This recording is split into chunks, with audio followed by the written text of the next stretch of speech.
Hi guys, my name is Anastasia. Welcome to the video. Right now it's 6:30 a.m. As you know, I wake up at 5 every morning. This is my new favorite habit, which I love. I still struggle some days.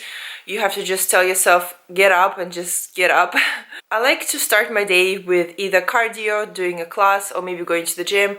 But today I went just for a long walk with Lola. Sometimes I listen to podcasts, but I find that early morning walks, just doing something that's quite monotonous, just going straight, gives you clarity in your head and you kind of organize your thoughts. I had a bit of a aha moment, and I think it was all about why do I like wake up at 5? Why do I like structure? Why do I feel happiest on prep, even though it's most miserable physiologically for me and quite challenging psychologically? It's because I think that deep inside I know that I lack some toughness, like mental toughness, especially when it comes to disciplines. And I mentioned it in my previous videos, how important discipline is.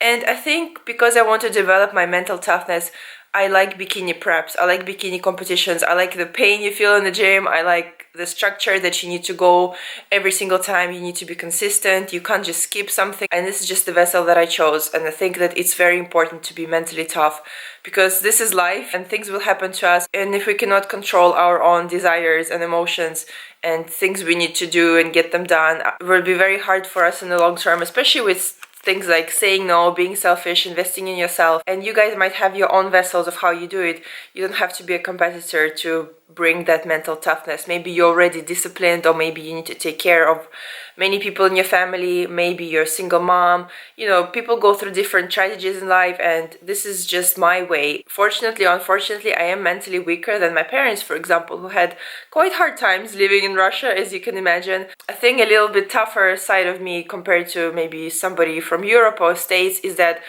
I was used to pretty sometimes terrible conditions living in Russia, but sometimes, you know, there will just be no water or no electricity and you just have to get on with things. So those kind of physical things were okay with me, but I think my main weakness in the years that I've realized, especially in my 20s and teenage years, is not being able to say no, being almost like a cry on shoulder, because I always wanted to make people happy, so I forgot about my own mental state and taking other people's priority over mine. Maybe it's just a part of being older, but doing bikini prep for third year now, I do feel that I've become quite more aggressive, so to say, in terms of my time and what do I do with it and what do I spend it on. And I think this is quite similar to the airplane analogy, you know, when they say put your mask on yourself first before helping others. So this is what I've realized, that I'm trying to help a few people around me, but what about me?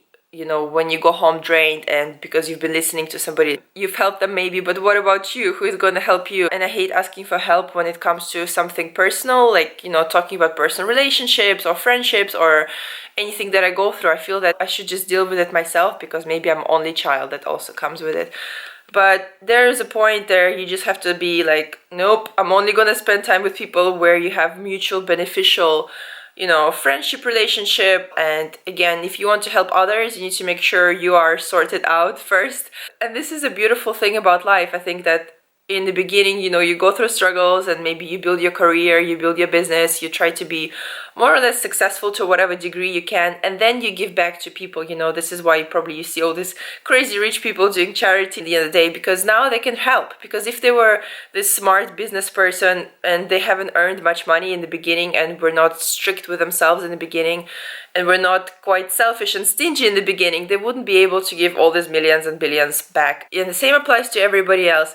And there is a line of helping others as well. You can help somebody psychologically, you can lend a friend some money if they're going through some hard times, but in the end of the day, if they keep making the same mistakes, they have to take kind of ownership of their own life, and you can't help everybody. Just some things I've been thinking about this morning. I'm choosing bikini competitions not because I want to be the next bikini superstar, but I just like how it's building my character in terms of mental toughness. And I have to say that mental toughness doesn't come just from prep itself. I think that mental toughness comes from when you don't place well in a competition, and especially after the competition. This is what people go through, for example, when they sold their successful business or they achieved a goal. You feel this kind of sense of not emptiness, but what's next. And this is one of those tough moments where you have to really get yourself together and do something else. I was listening to Tim Ferriss' podcast yet again, where he was talking about writing a book, super famous best-selling book, 4-Hour Work Week. You've probably heard about it, or you know somebody who read it. And I like that he talked about one chapter about something similar, preparing for failure, almost having a plan B. And he said that it's always great to have 2 or 3 pillars in your life where you kind of achieving something. So for example, if you're focusing on your bikini prep and physical, and if you don't place well, your world will kind of crush down, or so to say. So you have to have something else, some other hobby. So he had a great example of when he was writing a book, he felt quite isolated and consumed in it.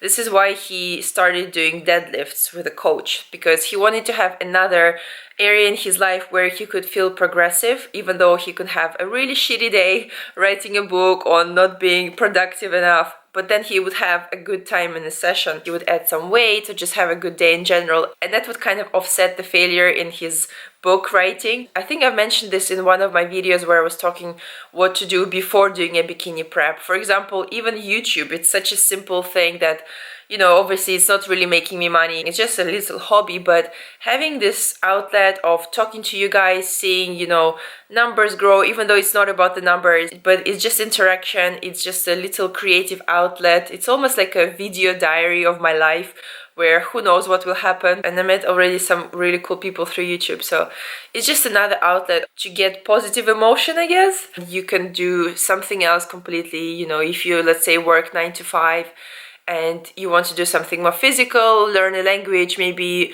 take another challenge, whatever it is. It's just nice to have a few projects going on in your life where you feel you're progressing. Okay, enough rambling for 6:30 in the morning. As you can see, I still have some tan on, so I have my long sleeve top on, my leggings, of course, and going to the gym to do some training. And also today I'm doing a Skype consultation with my coach about my posing, so we will try to choose my best poses, and I'm excited to do it because now that I'm a bit tanned, he can probably see how my body would be on stage, more or less, even though I still have a few fat to lose, especially in my legs. The back of the legs is the trickiest part because as women, hormonally, we tend to store fat there. So yeah, let's go and be mentally tough and do what needs to be done. Training, food prep, part of the day, doing more work. Another thing I realized lately is that anxiety, I'm not making judgments or anything like that, but usually anxiety is when you know you have to do something and you haven't done it. I know people suffer with depression, clinical depression, that's different, but general life anxiety every single day, it's just you don't think you're achieving enough or you're not doing enough. It's because you probably deep down already know that and you just have to get it done then. And I guess the only way to build mental toughness and being disciplined is just keep doing it every day, because it's just an ongoing process. It never gets easier. You just have to do it and do it and do it and do it. And it's always just better to do the tough thing or thing you've been putting off straight away, even though I still struggle with that, procrastinating sometimes, but getting better. We need to get better. Putting on my hoodie, having another thought. I think it's very important to be mentally tough as a woman, and right now you see all this extreme feminism, fight for your rights and things like that. But what I truly believe is that you don't have to be all tough on the outside. And I think this is a good way of a woman, that you don't have to be this crazy tough and you can still be feminine. But as long as you're tough inside and you don't let people take advantage of you, you can say no. And in the end of the day, if I'm being super honest, women make all the choice who will be reproduced on this planet. So you always have to be the one choosing the man, not the other way around. So this is why I don't understand when women say that nobody chooses them. Oh, there's no guys around, or there's nobody around. You're the one making the choice. And usually women chooses the best one in their circle. So if you don't see anybody that's good in your circle, you just need to expand your circle and meet new people. I think this is pretty simple and straightforward. Now I'm blabbing away about other subjects, but I do like to talk about relationships. I think it's quite interesting. Let me know if you want me to talk about relationships, about male and female dynamic. Now I need to prepare my gym potion.